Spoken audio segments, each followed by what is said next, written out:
na kati ya etando ya GCAM télévision. Merci mingi na confiance pe fidélité bozali ko pesa na émission Debout Congolais. Matondo mingi pe bon week-end na bino nyonso à travers République démocratique du Congo et à travers le monde. Je suis très heureux de vous savoir nombreux. Ce qu'on a déjà en direct pour na kolanda live na biso to pe kolanda actualité ndenge zalaka présenté na mwana mboka Samba Olunga. Je vous invite à liker cette vidéo, la partager na bandeko nyonso oyo okoyi ko partager na bango. Surtout, n'oubliez pas de vous abonner si vous n'êtes pas encore abonné à notre chaîne. Vous êtes les bienvenus sur GCAM télévision. Justice Yanzambe et Ratakate, justice Yanzambe moto mokote a échappaka na contrôle nango. Ça dit ceux qui osa ko sala mabe, okanisi moto aza ko mona yote, tope ko sala mabe, okanisi que oza makasi koleka bato nyonso. Il faut yebango que justice Yanzambe ezalaka et que tôt ou tard tu finiras par payer les prix de tes actes. À la une, il y a actualité na biso, ezali makambo oyo, ezali koleka na France. Qu'est-ce qui s'est passé en France? Tu as vu que le président Félix Tshisekedi, après Kouta Mobembo, na Nations Unies, na États-Unis et pas y à Kendaki pour représenter Mboka na comme d'habitude, à Salaki Escale na Hongrie, on a wapi à Salaki peut inviter pour une visite moko d'État pendant 3 jours. Il à finir par Kokita na France, na cadre, il y a sommet, il y a francophonie. Sommet, il y a francophonie, et ça peut revêtir importance moko particulière pour la République démocratique du Congo. Kasi nini oyo et komi kuna. Divergence ezali wapi entre président français na président Félix Tshisekedi. Toyoki que mokolo ya lobby. Lorsqu'il a fallu parler dans le contexte, il y a défense, il y a souveraineté, pas intégrité territoriale, ou il francophonie, ils allaient défendre pour la Bamboka, surtout pour les pays membres. Président, il y a France a ignoré la République démocratique du Congo, c'est-à-dire à Boyi, Kotanga, République démocratique du Congo, alors qu'il revenait d'un tête en tête avec Félix Tshisekedi. Polémique, ils allaient mingi tout autour. Il y a makambo eza kolega na francophonie. Polémique ezali mingi. Tshisekedi avait dit qu'il y a beaucoup de Macron. Est-ce que finalement Félix Tshisekedi a rencontré Emmanuel Macron? Qu'est-ce qui s'est passé réellement aujourd'hui? Bah, information ezali mingi autour. Il y a voyage, il y a Félix Tshisekedi pour la participation à la francophonie. Processus il y a Luanda. En tout cas, c'est les seuls sujets, les plus grands sujets oyo. Biso tokolobela na cadre ya émission na bino na tombeli bino encore une fois de plus boye malamu na kati ya émission oyo soki o koti na kati émission oyo boye malamu ndenge to salaka ya liboso ezali vous abonner si vous n'êtes pas encore abonné, likez cette vidéo et n'oubliez pas de la partager avec les voisins. Partagez penda live oyo malamu na ba voisin peut pas à éclairer le kola yo kabola yango penda na ba groupe WhatsApp. Likez, commentez, yebisa biso nini oyo zali ko penser. Likez vidéo et partagez ndenge wana penda nde etambolaka. Voilà, bon week-end à vous qui nous suivez de partout à travers la République démocratique du Congo.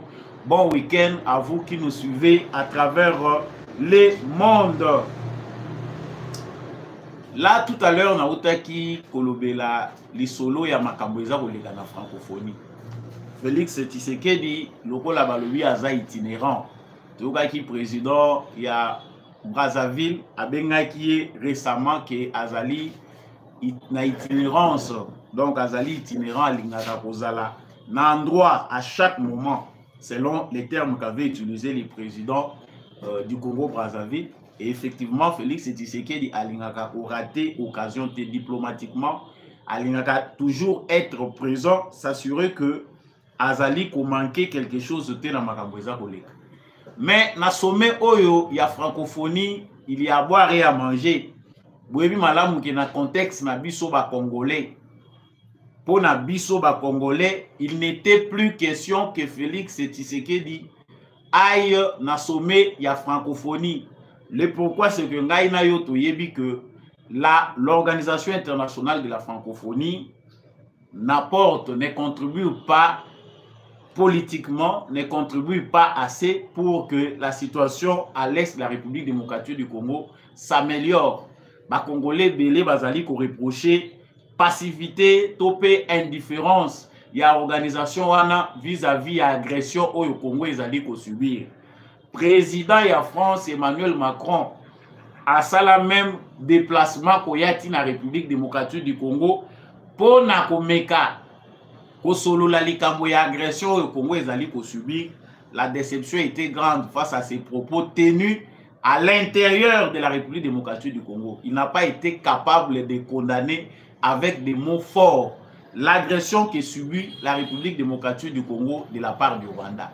Ça, ezali otoyebi. Le peuple congolais garde dans sa mémoire des mauvais souvenirs de la part du président français Emmanuel Macron qui n'a pas voulu dire à haute voix que le Rwanda est le plus grand coupable et que cette agression doit cesser. Akendaki na batourni rebelle akiimbinza Kintsuka pour enfin finir wapi na Bandalungwa na Fali Ipupa.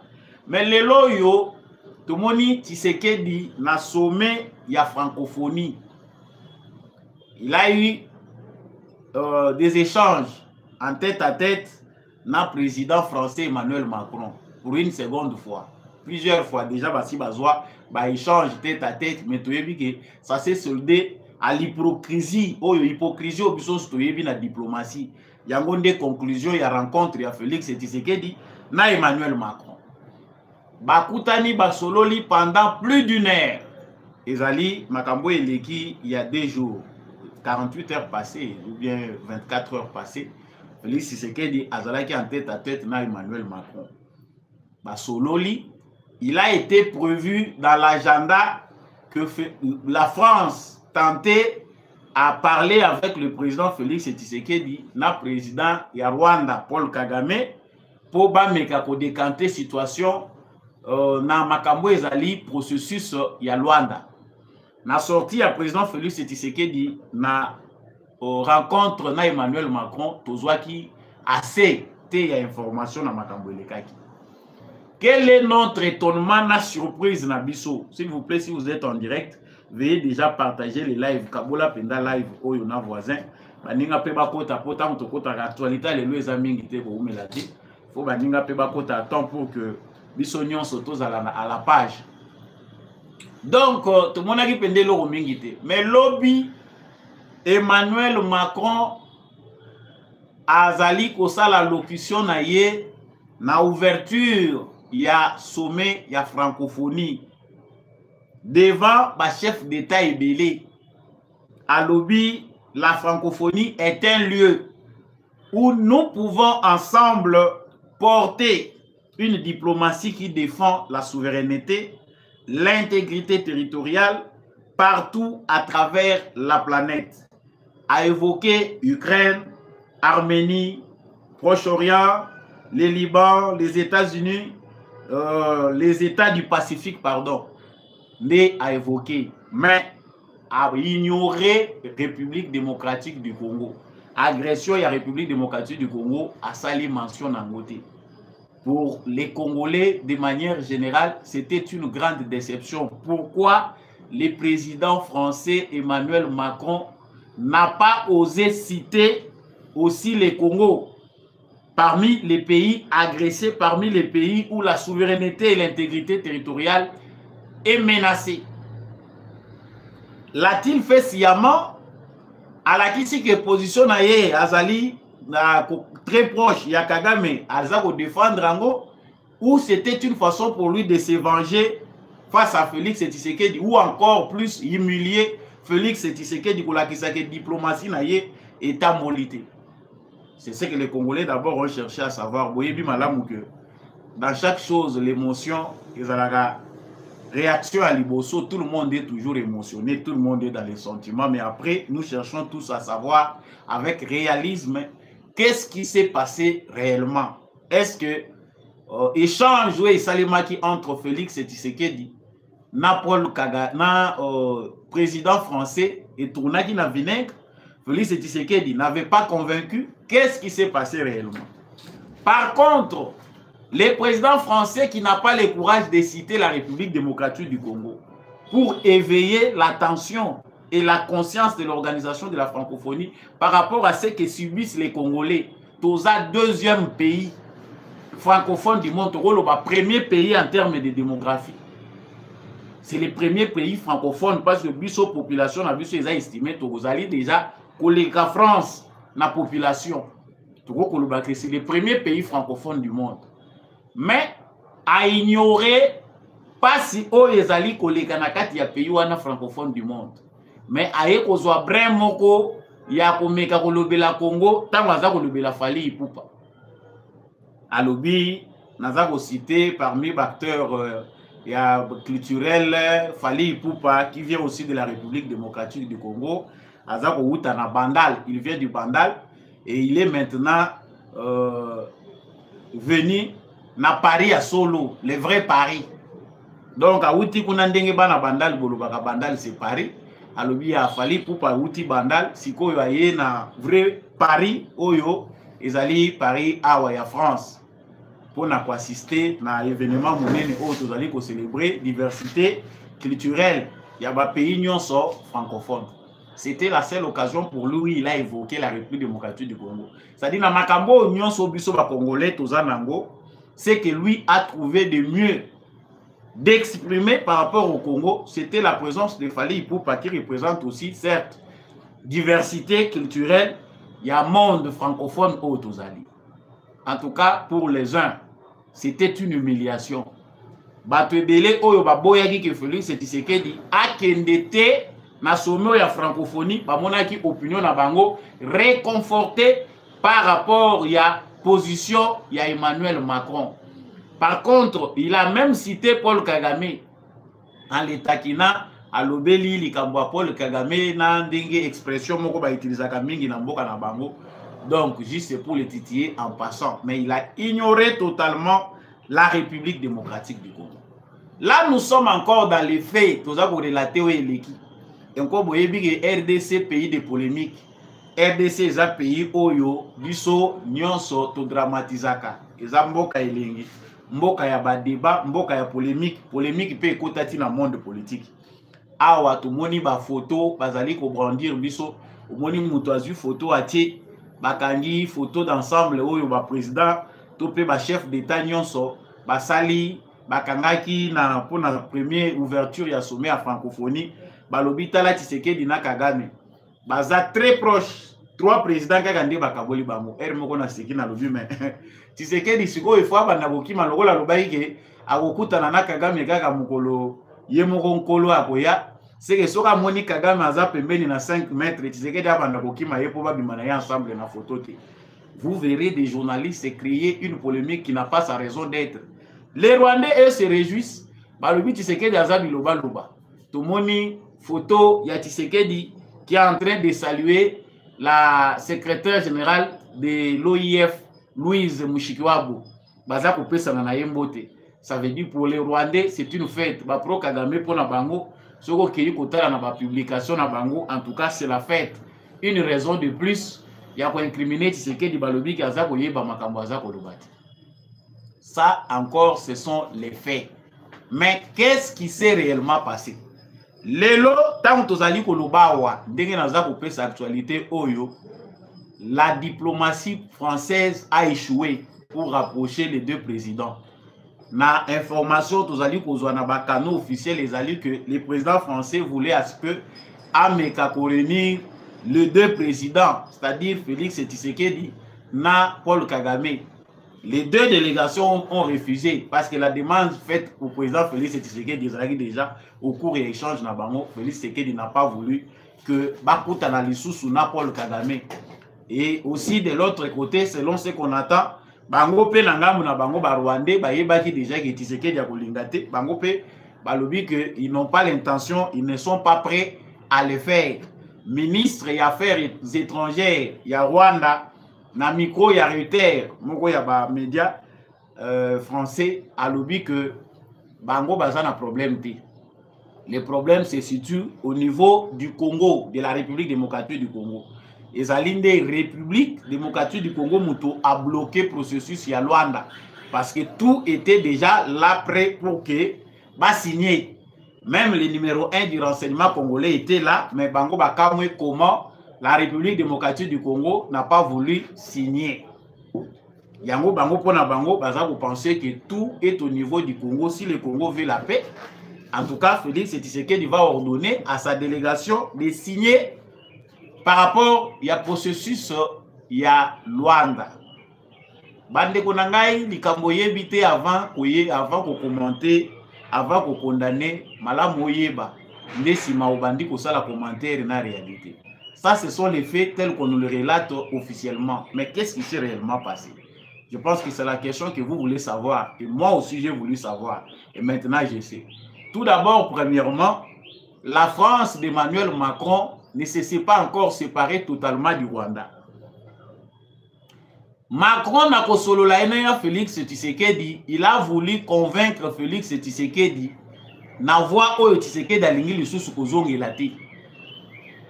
Vous verrez que Oyo Emmanuel Macron a eu au salle à la tribune pour ignorer ou refuser de parler de la République démocratique du Congo parmi les pays touchés dans le conflit où ils ont affecté souveraineté et intégrité territoriale.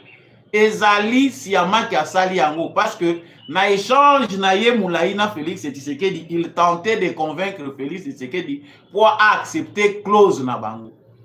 Il y a des choses que l'Union européenne, que les Américains veulent imposer Tshisekedi à travers le processus ya Luanda, oyo bango baza kobenga processus de paix, makambo bango baza kolinga ko faire signer wana et komema paix durable été.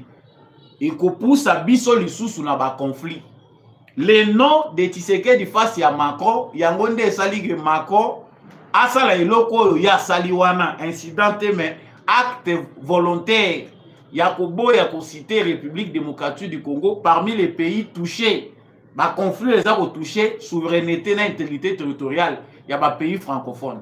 Alobi na ikaka makambo état du Liban, ba état ya Pacifique, na Arménie, na Proche-Orient, na Ukraine, mais aboyi catégoriquement ko lobela likambo ya Congo. Denga ku tuer moko na lobi mais na bandala moni batu bazaya kokokana na ye ou bien ndenge. Parce que la bandale, je ne le dis pas peut-être par vulgarité, mais la bandale c'est la commune où il y a des gens baza kokoma de plus en plus nombreux bazali proche ya culture au Macron na baninga na yeba lingi ba imposer na monde culture ya ba deux fois na ba trois fois c'est la commune qui est le plus la plus affectée na ba makambo ndenge wana yango mona Macron bolingo na ye mingi banda ya bandal fali amema ye bandal il pense que là-bas vraiment ezali image ou ezali ko rassembler na politique o bango balingi ba imposer na monde politique, il y a perversion. Oh, bango balingi ba imposer biso. Papa, maman, et c'est acceptable. Lorsqu'ils trouvent un coin où les gens acceptent déjà facilement, naturellement, oyo bango baza ko linga kuna, oyo Afrique lingi ko lingate, il faut ba approcher mingi batouana, basala na batouana batu ya valeur. Ça c'est un autre débat que je ne veux pas inventer dans le cadre de ce sujet parce que et goya aussi la tête comme Moulaï. C'était juste une parenthèse pour comprendre les politiques en France ndenge nini azako memela makambo. Soko moni Macron approché musicien, toi approché jeune moko africain, il faut qu'il y ait une intention véritable des années. Qu'est-ce qu'il cherche à découvrir? Pourquoi azako rapproché Karabango? Pourquoi il ne va pas dans les universités africaines? Pour la nini tango na Kinshasa, akokai ko kendete na université moko amona ba jeune congolais comment ils pensent? Comment se fixe ma relation, bah jeunes congolais baza ko penser à venir, il y a France na Congo ndengeni. C'est peut-être dans les universités qu'il pouvait avoir cette opinion, mais il a préféré aller prendre son tembo à Bandal, na yebite soka zwaki nini Castel na yena Bandal, ake kozwa Castel kuna na faye ko. Vous avez là l'idée et la conclusion de ce qu'est la politique française. Donc pour na bango pour ba rapprocher, ba se rapprocher na ba africain rupture ezalate, ils doivent nous manipuler à travers des artistes, des musiciens, mais pas à travers des intellectuels. Bayebi ke bawana baza révolté. Bawana bako accepter bisoté. Il faut passer par la manipulation. Je retourne maintenant ici dans le sujet Bozali Komona. Acte où Emmanuel Macron a posé na sommet, na ouverture ya sommet à francophonie, et ça acte moko délibéré. Il sait ce qu'il a fait. Ça veut dire sur le plan diplomatique que Nati Sekedi Bayoka Nagete na koki koya ko soutenir yote en public, alors que je sais que en privé nyonso na yebisaki yo oboyi. Bisoto kanisate que lui a humilié Tshisekedi. Mais c'est aussi cette façon-là de se venger pour na bango. Makambu bango balingi ba imposer na cadre ya processus ya Luanda Congo alingi yangote. Bato bolanda biso tango tulobelaka makambo yo, vous savez de quoi je parlais l'autre fois.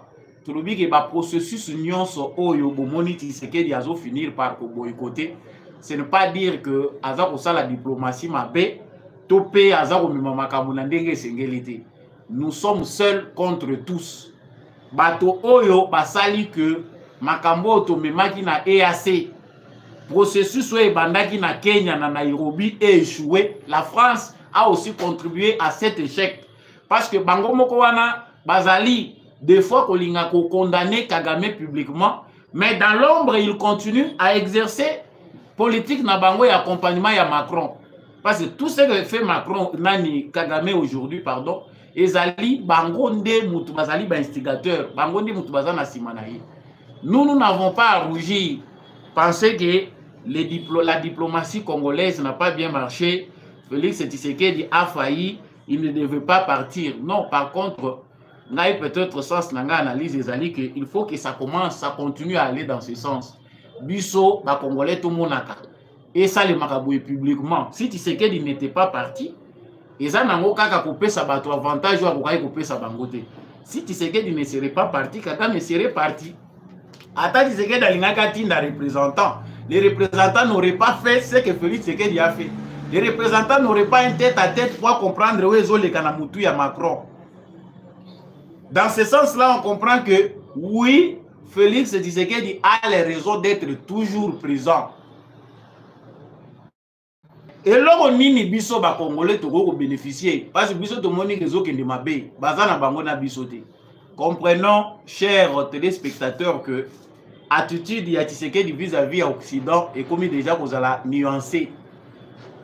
Tshisekedi a si déjà bandi opposé ma part ou les a que ba occidentaux, ba européens, ba américains en général, baza ko kanisa ke bazo l'excella Tshisekedi tango. Bango na plan na bango ba yebi que Tshisekedi n'est pas adoptable. Aza muto ba ko adopter politiquement parce que bazali na philosophie moroté. Ils l'ont déjà compris. Ils doivent l'épuiser à travers des processus qui s'éternisent. Le processus oye komemanango na finalité à malungate. Guerre continue na ngoti Tshisekedi mandat na yeko si la Tshisekedi akanga bisaka kende. Comme ça l'exploitation continue avec les normes oyo biso moko tolingi, avec jeu na système oyo biso moko tolingi. Tshisekedi de son côté a compris que batoyo bazande ko sakana nanga.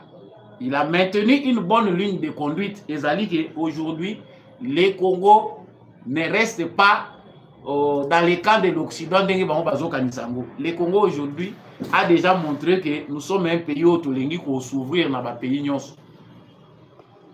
Le fait pour Félix Tshisekedi d'avoir maintenu les relations avec la Chine, voilà déjà que c'est un pas de non avec les Occidentaux. Les Américains, Bapundina Tshisekedi pendant 5 ans pour qu'ils chassent les Chinois du sol congolais. Parce que rival na bango principal na République démocratique du Congo et Zabango. Et puis dans le moment où tozali koloba, pour ceux qui lisent, bato boza kotala l'article bozola d'actualité boyoki que Américains bazali déjà prêt bakotisa basi bakotisi kututoloba cobalt congolais parmi les minéraux à risque, ba minéraux à problème. Donc ba minéraux à problème ezali que bango ba censuraka ba minéraux o bazali ko constater que ezali place o bazali ko exploiter ango bazali ko respecter ba normes droits de l'homme té travaux forcés ezakuna bazali ko faire travailler bana des histoires o ezali ko cadrer par rapport à réglementation pour respect et à travail. Biloko wana nyonso pona bango c'est déjà une façon ya na bango ko se venger. Ba yebi que rival oyo bazui Chine sur terrain à s'affirmer à Zakobimati. Le cobalt congolais ne va pas seulement aux États-Unis. Les gens qui sont déjà dans le pays. Rivalo Tozana Ye, façon à s'imposer économiquement. En tout cas, à Zakochabiso Moulungue. Tikato Bandakoche la Bango Bakro Conjant. Donc, vous verrez que Tshisekedi, malgré biso réflexion na biso eza limité na libumu na biso na oyo biso tolingi komona ya concret na rapidité. Mais les combats que Félix Tshisekedi mène face aux Occidentaux est au sommet. Eza likolo makasi. Que la plupart des Congolais, comme ils se contentent de leur ventre, moyen pendato jugé la juste valeur na ye, na les débats entre Macron et tout ce qui s'est fait, il y a des Français qui pensent que Macron est dans l'erreur. La politique où il y a mené vis-à-vis de la République démocratique du Congo. La réflexion de Macron ne fait pas l'unanimité parmi tous les Français. Il y a une opposition aussi en France. Oyo bazali d'accord te na lulengo Macron azakomima makambouana. Parce que à vrai dire, nous Congolais, tôt ou tard, nous devons nous venger par rapport à ce que fait la France. Yango Toyebi, président Félix Tshisekedi dit qu'il existe aussi une marge de manœuvre. Marge de manœuvre entre la diplomatie et la politique et aussi la souveraineté de tout un peuple. Dans stade autocomi, mieux vaut ne plus être hypocrite. Parce que l'hypocrisie, c'est ça la diplomatie. Félix Tshisekedi tomoni que alingi kolakisate ba occidentaux qu'il est en conflit avec eux, ce qui est très dangereux. Akoyi kolakisa bango te que na moment oyo ngai na bino tokoyoka na te bozo sala boye. En tout cas, il va mal finir comme les autres. Félix Tshisekedi ne peut plus non plus s'engager dans la voie lokola basini gota baza ko sala kuna na Mali, Burkina Faso et ailleurs, ba oyo baza ko télémer la France. Félix Tshisekedi n'a pas du tout ce tempérament-là dans sa stratégie. Ayebi que Namboka Mounene lokola Congo avec 9 frontières. Toza ko bundana nous na ba problème et insécurité. Problème Mounene o toza nango à l'est du Congo, toza ko linga ko silisa yango. Adopter la stratégie des autres sans savoir les réalités particulières de la République démocratique du Congo, c'est dangereux. Toko créer l'issue guerre de 100 ans ou toko kako gérer. Je l'ai dit dans ma précédente émission, regardez ce qui se passe au Mali, regardez ce qui se passe au Burkina Faso. Vous les adeptes, il y a quelqu'un qui a réussi, Zoa Minduki, Salaboui, peut-être la réalité en Burkina Faso, comment vous maîtrisez mon malamouté. Des fois, Félix Tshisekedi paraît un peu lâche pour Nabamoussou parce qu'on dit qu'il a peur de s'engager pour la nité hier. Regardez bien la géopolitique. Les puissances s'affrontent au Mali.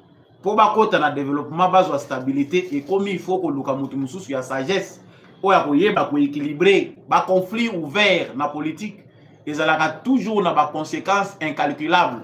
Mais Félix Tshisekedi dans sa sagesse et sa stratégie, alors qu'on a un conflit, un conflit direct na France, un conflit direct na États-Unis, c'est nous qui serons perdants. Au besoin de s'organiser. Na ba senzi oyo baza na politique ya mboka Congo. Oyo nanu ba comprendre que nos affaires doivent se régler entre nous. Oyo ngonga nyonso bazo kende ko la musaka ba occidentaux kuna. Avec ces gens-là, vous pensez que tant besoin de créer un conflit direct et que suka entre biso na biso. Ba kozwa manduki ba pesi bango ndenge bozo mona ba mususu ba koti na zamba OFC. Au biso to komina Kagame, s'il faut chasser Tshisekedi, nous sommes prêts même à demander l'aide au Rwanda. C'est ça la politique occidentale, divisée pour mieux régner.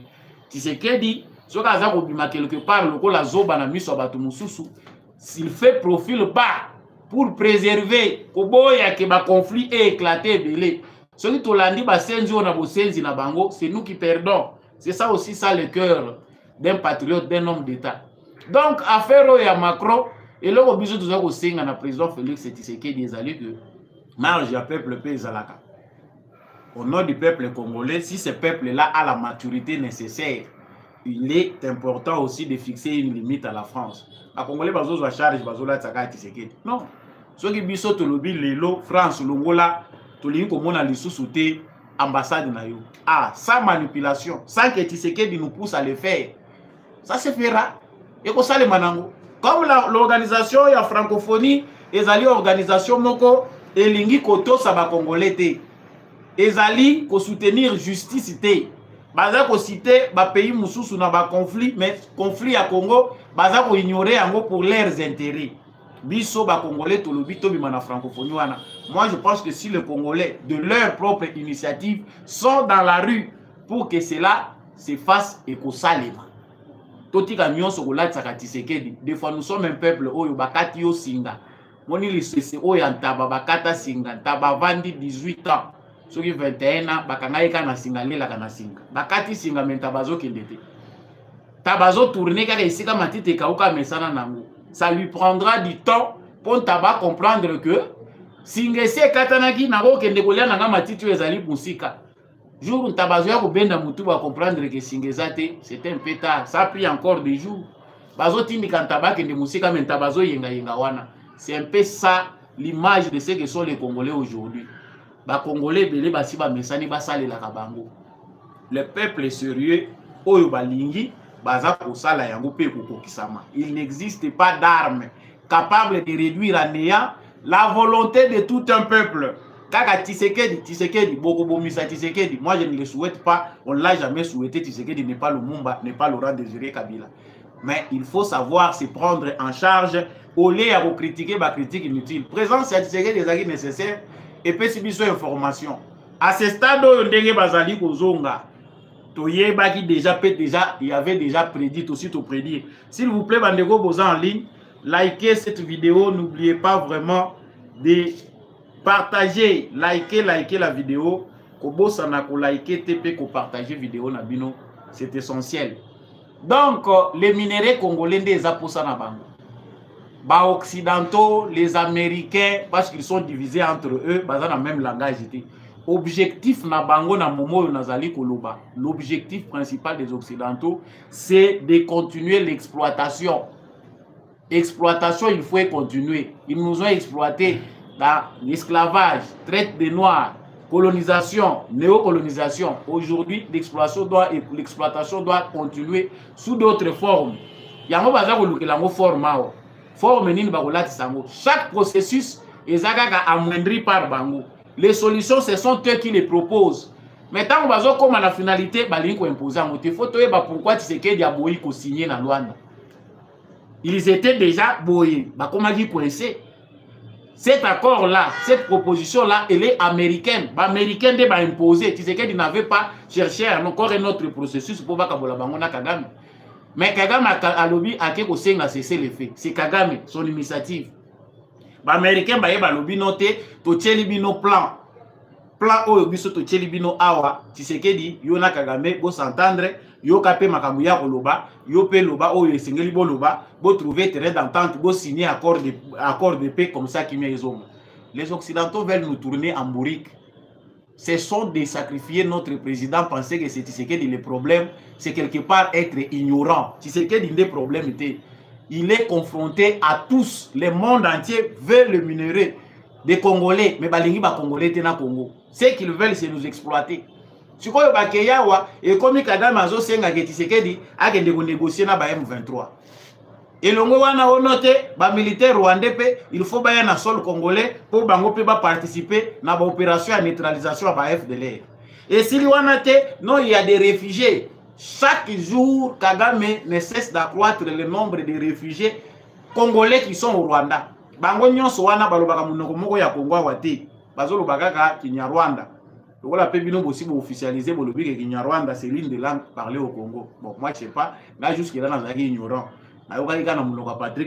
C'est une langue qui se parle au Congo. Mais pourquoi cette langue-là n'a pas été classée tant que il y a un débat, vous devez nous fixer officiellement. Document officiel, échanger, tout échanger. Likez la vidéo, partagez, chers téléspectateurs. Donc, affaire où ils ont opposé à Ezali que clause Oyo ya Luanda, Ezali n'a pas élément Oyo, Ezali kosala que Tshisekedi aloba non. Tshisekedi s'il n'est pas amoureux de ces pays, il peut dire oui, to vivre ndenge to vivre na Kabila. Cette paix-là tronquée, cette paix-là ya lokuta wana, ya ngonde Tshisekedi daza koboya. Avoir les cœurs d'un patriote, ce n'est pas donné à tout le monde. Tshisekedi makambo aza ko vivre en secret, na diplomatie aza ko mener soki a exposé yango na place publique atalisa penda ba congolais c'est que lui vit au quotidien par rapport à la situation wana ya Rwanda. Peut-être que les autres vont dire boyete ndenge ezalaka. Mais c'est ça aussi le cœur d'état makambo mususu ezokufela yo na motema ozobu bato bazofinga yo me bazoyeba makambo yo oza kosala te. Nous devons comprendre de quoi il s'agit pour toyeba ndenge nini toko défendre mboka na biso. Ba compromis ya mabe bato basalisaka biso yango c'est toujours les Américains, toujours les Français, les Allemands, les Anglais. Ce sont eux qui sont derrière ba accord nyonso oyo biso tokenda ko signer awa pona ko luka paix. Pourquoi il n'y a pas eu la paix? Pourquoi aujourd'hui on n'arrive pas à sanctionner le Rwanda? Ils nous tournent en bourrique parce qu'ils savent que nakati ya ba Congolais il y a encore des poches noires d'ignorance. Parmi nous, il y a encore des Congolais qui pensent que le problème est à président. Tout le monde a les sous Tshisekedi, oya oya wana ndia kozala guerrier, tokosila na Rwanda mbala moko. Ça s'appelle de l'ignorance, manipulation au quotidien. Il y a ba Congolais et zali ko contribuer na brutissement.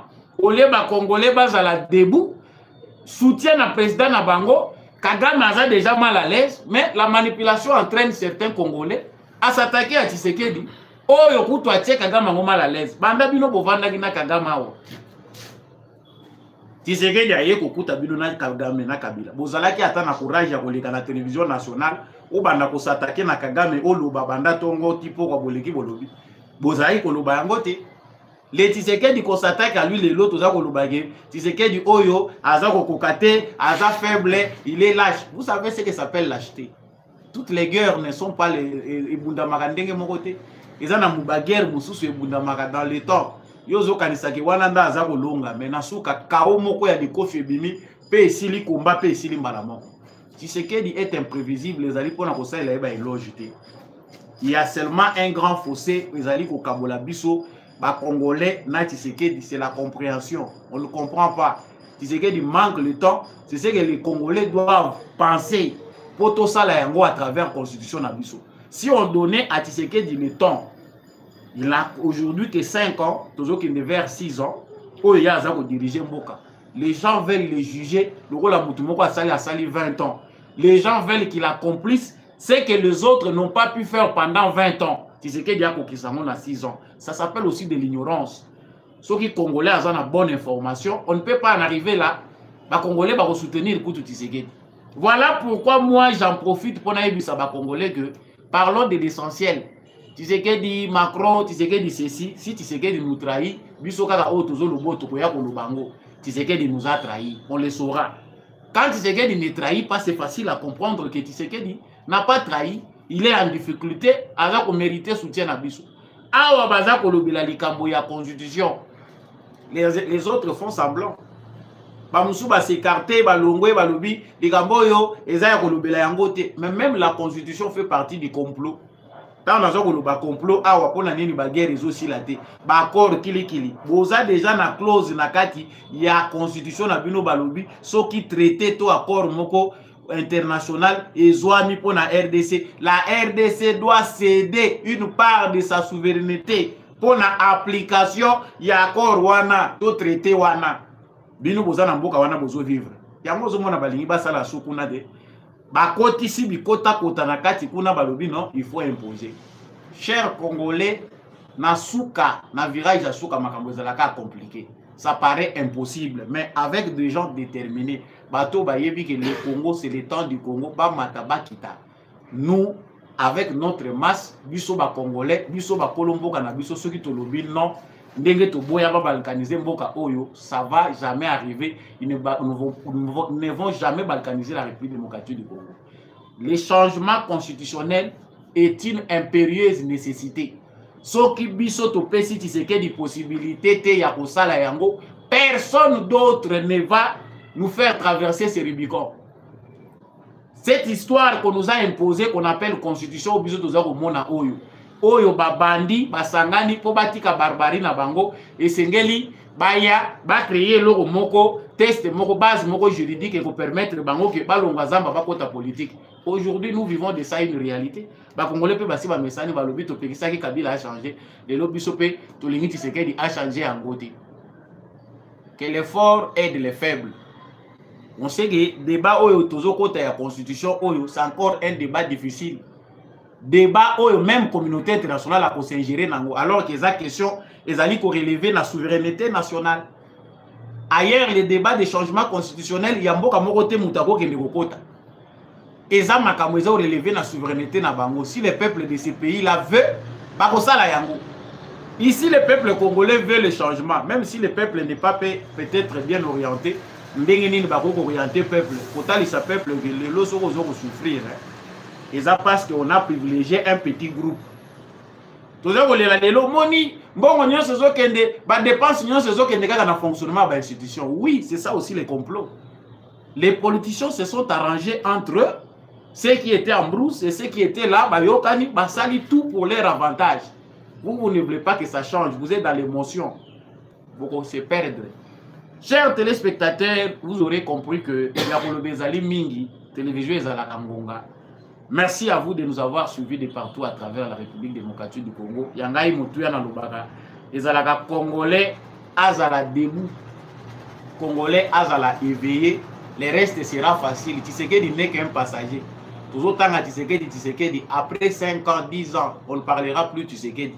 Mais ceux qui ont focaliser attention à l'individu, sans savoir que la structure, l'organisation de notre société est primordiale. La mentalité n'a plus changement dans primordial.